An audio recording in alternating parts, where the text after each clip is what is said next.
Hey guys, it was a fun week 6, especially for you Derrick Henry or Julio Jones owners out there. I had an owner and or an opponent in one league that had both, so that was rough, but it was a good week. So here I'm just going to break down players I think you should be adding to each position ahead of week 7. Waivers aren't super great this week, but I really like a couple of the receivers at least, so I'll get into it. So at quarterback, I think your three best options are one, Ryan Tannehill, if he's still out there. The man's been on a tear for the first like 15 games he's played for the Titans, and I know they're a run first offense, but he's super efficient. He's got AJ Brown back, which looks to have really bolstered that offense. Johnny Smith, I know, got banged up, but they didn't even really seem to miss a beat with Ferguson and said, who I'll talk about later.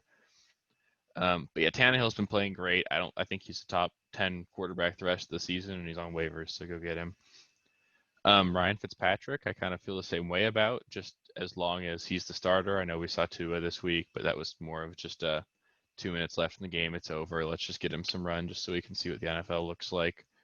Granted, I don't know if you can count the Jets as the NFL, but that's besides the point. Ryan Fitzpatrick has looked really good. I know they didn't really have to pass this week, so it kind of capped his upside because they didn't really pass in the second half.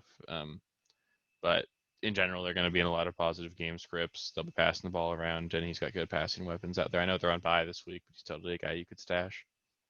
And lastly, Derek Carr. He's also had a really good start to the season.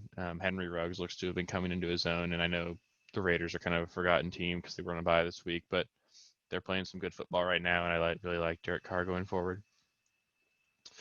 So at running back, number one here, I know he's just outside of metrics commonly used for percent ownership. I think he's like 52% owned in ESPN leagues, but Justin Jackson really looked the part for the Chargers last week.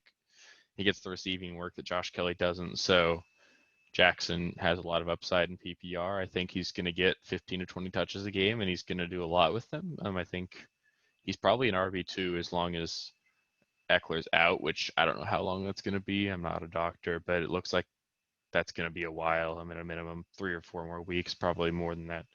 So get Justin Jackson. He's going to really help you get in the playoffs. I don't know how bad Miles Sanders' injury is, but assuming he at least can't play this week on Thursday, Boston Scott and Corey Clement will be best suited to fill in there. They're not the same player as Miles Sanders. I know that, but anytime players get volume, they both catch the ball out of the backfield.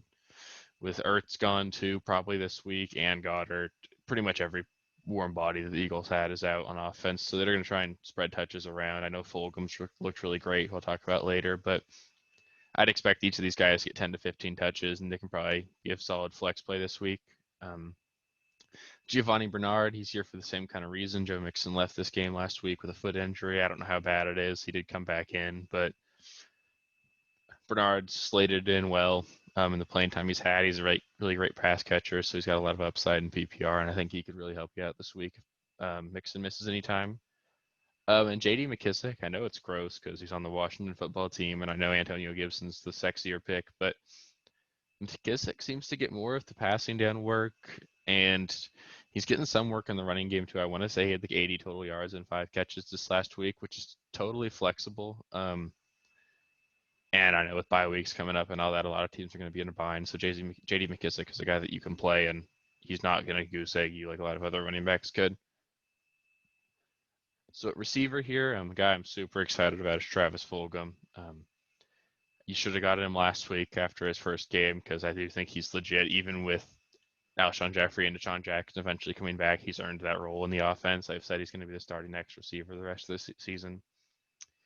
He's looked the part against two good defenses. He torched the Steelers and then the Ravens. So the schedule can really only get easier for him, and he looks legit.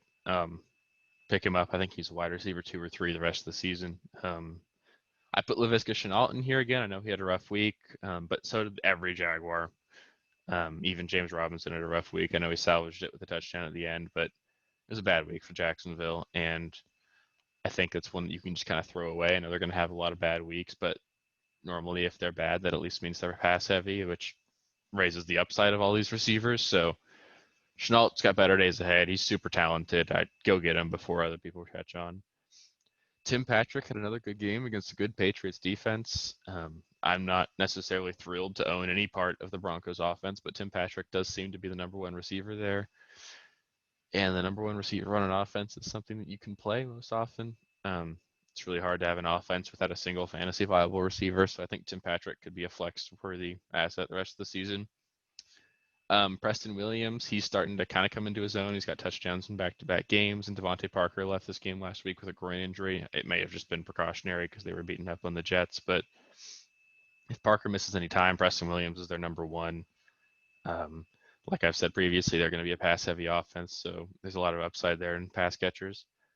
Another guy, lastly, I'll put on here is James Washington. I know it's just 1 week, and it was because Deontay Johnson was out, but he had a good game this week. I know his touchdown was just mainly a busted coverage, but he ran a lot of routes. He's been running a lot of routes, and you could make a case that he's, as weird as it is, you could make a case that Juju is the fourth receiver on this team behind Claypool, Johnson, and Washington. I don't necessarily think that's the case. I think James Washington is probably number 4, but he's a guy that I think you could pick up and hold on to anytime there's an injury or if he earns more work, because it looks like he's looked good. So he's a guy, he's a speculative ad, I guess is what I'm saying. And you're not picking him up to play him this week, but he could be good going forward.